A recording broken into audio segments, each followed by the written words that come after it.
Hello, this is Tony Heller from RealClimateScience.com, setting the record straight about climate. A few weeks ago, President Trump was being confronted by California politicians about climate, and he responded with, "It'll start getting cooler, you just watch."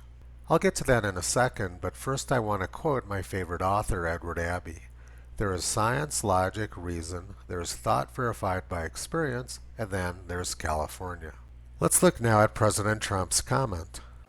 U.S. President Donald Trump sparred with California state officials on whether climate change or forest management was to blame for the wildfires raging in the U.S. West during a briefing on the crisis. California Governor Gavin Newsom acknowledged that his state had not done enough to manage forests and has acknowledged that over 100 years of fire suppression has allowed fuel to build up. But he said global warming was driving fires, reminding Trump that 57% of forests in the state were under federal management. Trump, who has authorized federal disaster aid for both California and Oregon, questioned that science. He said, "It'll start getting cooler. You just watch. I don't think science knows." It needs to be. As the governor said, we've had temperatures explode this summer. You may have learned that we broke a world record in the Death Valley, 130 degrees. But even in greater LA, 120 plus degrees. And we're seeing this warming trend make our summers warmer, but also our winters warmer as well. So I think one area of mutual agreement and priority is vegetation management. But I think we want to work with you to really recognize the changing climate and what it means to our forests and actually work together with that science. That science is going to be key, because if we ignore that science and sort of put our head in the sand and think it's all about vegetation management, we're not going to succeed together protecting Californians. Okay. It'll start getting cooler. You just watch. I wish science agreed with you. Now let's look at whether science agrees with President Trump or if it agrees with the California politicians. They claimed that California set a world's record temperature this summer of 130 degrees. But that simply isn't true. According to the U.S. Weather Bureau Monthly Weather Review, California set the world's record temperature of 134 degrees in 1913. And not only that, California went over 130 degrees 3 times that week in July 1913. New York Times, December 29, 1946. The highest temperature ever recorded in the United States was registered in Death Valley on July 10, 1913, 134 degrees in the shade. New York Times, January 17, 1954. Death Valley gets up to 135 degrees. New York Times, August 15, 1937. 5 days in Death Valley, in temperatures that range from a high of 131 degrees to a low of 108 degrees, a Pontiac 6-cylinder business coupe recently covered more than 5,000 miles in 5 days and nights of continuous driving in Death Valley. It's pretty clear that the California official who claimed that 130 degrees this summer was a world's record temperature is simply not true. California's Death Valley used to reach 130 degrees pretty often. The same official claimed that 120 degrees in Los Angeles County was also a record, but that's not true either. According to the San Francisco Chronicle, 13 June 1877, Los Angeles County reached 133 degrees in the shade on the 17th, 18th, and 19th of June 1859.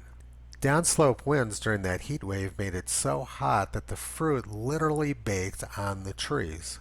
The California officials claim that they have science on their side when in fact all they're dealing with is misinformation and superstition. And the governor himself admitted that more than 90% of the fires were man-made.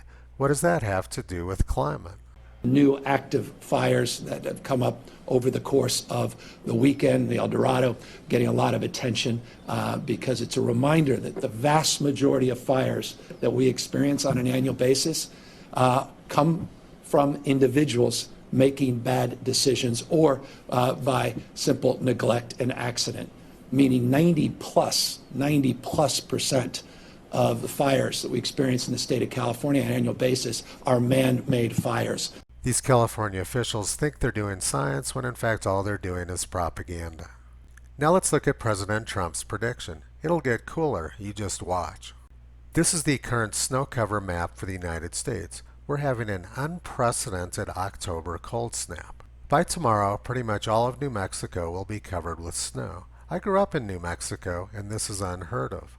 Carlsbad, New Mexico is expecting up to 7 inches of snow tomorrow. They've never had snow in October before. This is what my front yard looks like in Cheyenne, Wyoming. Sunday was the coldest October day on record here. Our average temperature for the date is 58 degrees, and we only got up to 9 degrees Fahrenheit. The previous record for October was 11 degrees Fahrenheit. And it's not just October cold. I took this picture on September 8th of this year. It was the largest snowstorm this early in the season and missed the record for earliest snowfall by just 1 day. And here's a picture I took on June 8th of this year with another record snowstorm. We didn't even get 3 snow-free months this year in Cheyenne, Wyoming. Last year I was living in Boulder, Colorado. October 30th, 2019 was the coldest October day on record there. This is an aerial photo of a pond near my apartment which I took on October 30th, 2019. The pond's never been frozen over before in October. And this is a picture I took on the first day of summer last year west of Boulder. We're seeing a consistent pattern of longer snow seasons. Last year they were skiing in California and Colorado until the middle of July. This graph shows the day of the year of the last spring snow in Fort Collins, Colorado. You can see that the spring snow season in Fort Collins, Colorado extends about a month later than it did back in 1895. And the first autumn snow is coming a couple of weeks earlier than it did a century ago. This is not just a local phenomenon for Wyoming and Colorado. Autumn northern hemisphere snow extent has been rapidly increasing over the last 50 years, and the last decade has been the snowiest on record. The reason we're seeing increased snow extent in the autumn is because Arctic air is penetrating further and further south, all the way into southern New Mexico this week. The reality is that our winters are getting longer here, and without fossil fuels it would be impossible to survive. There's no wind today and the solar panels are covered with snow. If we had to rely on green energy, we'd freeze to death. President Trump is correct. Summers are getting cooler in the United States. This graph shows the June through August average maximum temperature in the United States at all United States Historical Climatology Network stations. This is the actual measured temperature data from the National Oceanic and Atmospheric Administration before they tamper with it. Summer temperatures peaked in the United States during the 1930s, and they're much cooler now. And this graph shows the summer percent of days above 90 degrees Fahrenheit in the United States. Once again, you can see that summers are much cooler now than they were prior to 60 years ago. President Trump got the science right, and the California officials who claimed to represent science had no clue what they were talking about. Now let's look at what's really going on with forest fires. I worked as a wilderness ranger for the U.S. Forest Service during summers in the 1980s, and I know a little bit about forests. This is the Medicine Bow National Forest near my house in Wyoming. It's pretty obvious what the problem is. 100 years of fire suppression has left a huge fuel load on the ground.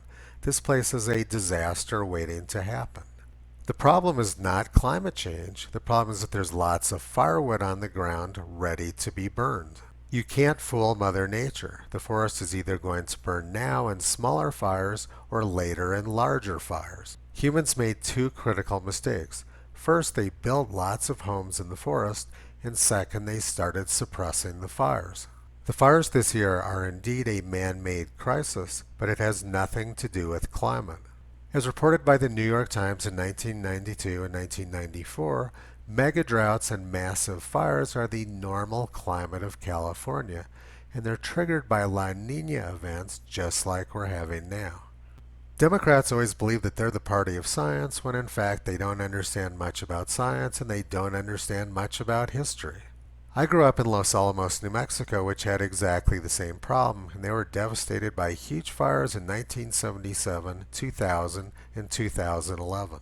Decades of fire suppression caused huge fires, and now in the year 2020 the forest is growing back healthier than ever. I took this picture during July 2019. Forests need fire to regenerate. Democrats believe that fire destroys forests when in fact it's the exact opposite. As I mentioned earlier, I worked as a wilderness ranger for the Santa Fe National Forest during the 1980s. They have the tallest aspen trees in the world there and some of the most extensive groves. And the reason that they're there is because of a gigantic fire which occurred in the year 1890.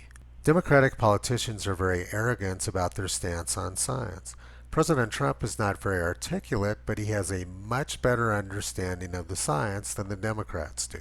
C.S. Lewis said, "When the whole world is running towards a cliff, he who is running in the opposite direction appears to have lost his mind." Toto and Kyrie are running the opposite direction. You can visit them on the web at realclimatescience.com.